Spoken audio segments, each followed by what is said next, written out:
Bonjour, chers bien-aimés dans le Seigneur. Nous devons toujours rendre grâce à Dieu pour son amour et sa fidélité à notre endroit. En ce moment de dure épreuve, nous n'allons jamais cesser de nous exhorter et nous encourager autour de la parole de Dieu. Pour cela, je voudrais nous exhorter dans la parole de Dieu avec la pensée intitulée « Débarrasse-toi de ta boîte des inquiétudes ». Cette exhortation, qui est une recommandation de la part de l'apôtre Paul, nous la lisons dans sa lettre aux chrétiens de Philippe, le chapitre 4, à partir du verset 4 et jusqu'au verset 7. Philippiens, le chapitre 4, du verset 4 au verset 7, nous lisons « Réjouissez-vous toujours dans le Seigneur ».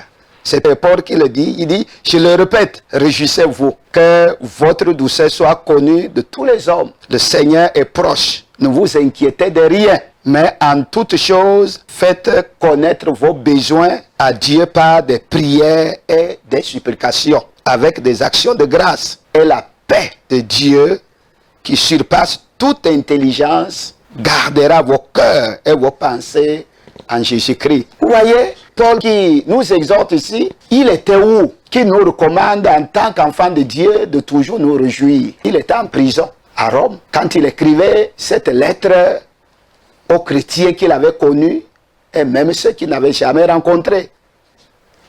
Nous savons ce qui c'est qu'un prisonnier. Et ses droits ne sont plus respectés. Sa liberté est bafouée. Mais pendant ce temps, Paul nous exhorte, nous ne sommes pas en prison, de nous réjouir, de ne jamais permettre que les inquiétudes emportent notre joie. Je disais que je voudrais attirer votre attention avec cette pensée, débarrasse-toi de ta boîte d'inquiétudes.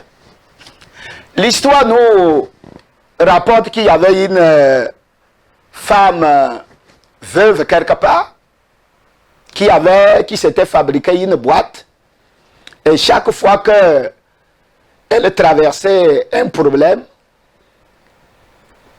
elle écrivait le sujet de ce qui lui était arrivé, et elle allait déposer la feuille dans la boîte.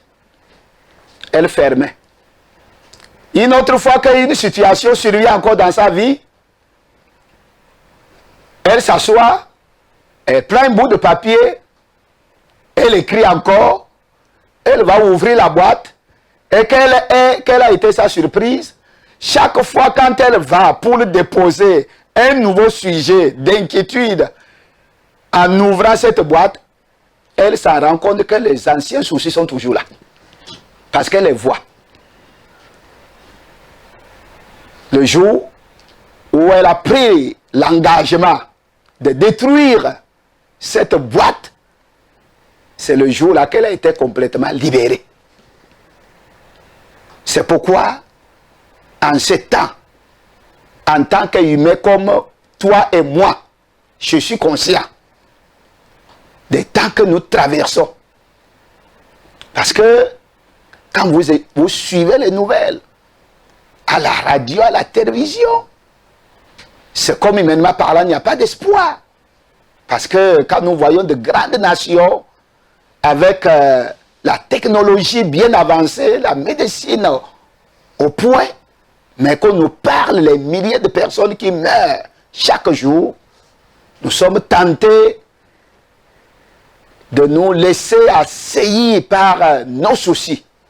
Mais, chers bien-aimés, la meilleure façon de remporter la victoire sur cette pandémie, la meilleure manière de vivre heureux, c'est de ne jamais laisser que les circonstances nous volent notre joie, nous privent l'espérance que nous avons en Jésus. Refusez ça.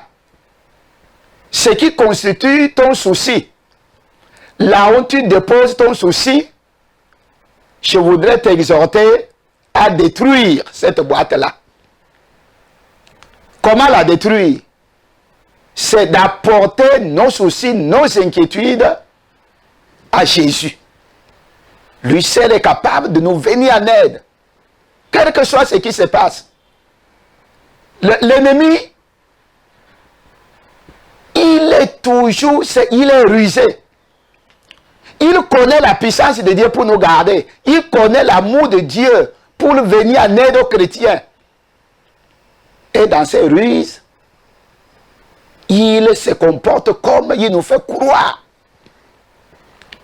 que ce que nous traversons, nous ne pouvons pas nous en sortir. Et vous savez, quand il sème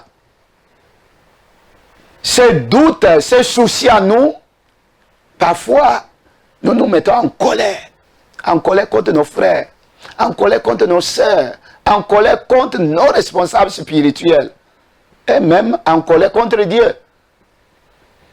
Nous arrivons à la conclusion qu'en fin de compte, personne ne nous connaît, personne ne prend souci de nous, personne ne fait cas de ce que nous traversons. Oui, je suis conscient que ce temps, certainement, certains de nos frères et sœurs ont perdu leur emploi. Les activités ne sont plus rentables. Manger, c'est difficile. Mais, laissez-moi vous dire, ne permettez pas que cela vous vole votre joie. Restez toujours confiants à Dieu, à Jésus. Nous allons surmonter cette épreuve. Présentement, nous ne pouvons pas nous retrouver ensemble dans les églises pour chanter, danser. Mais je vous dis, cette épreuve prendra fin. Parce que nous adorons un Dieu vivant. Donc, ne permettez jamais que votre boîte d'inquiétude vous emporte. Débarrassez-la et confiez-vous au Seigneur. Que le Seigneur vous bénisse. Nous prions pour vous.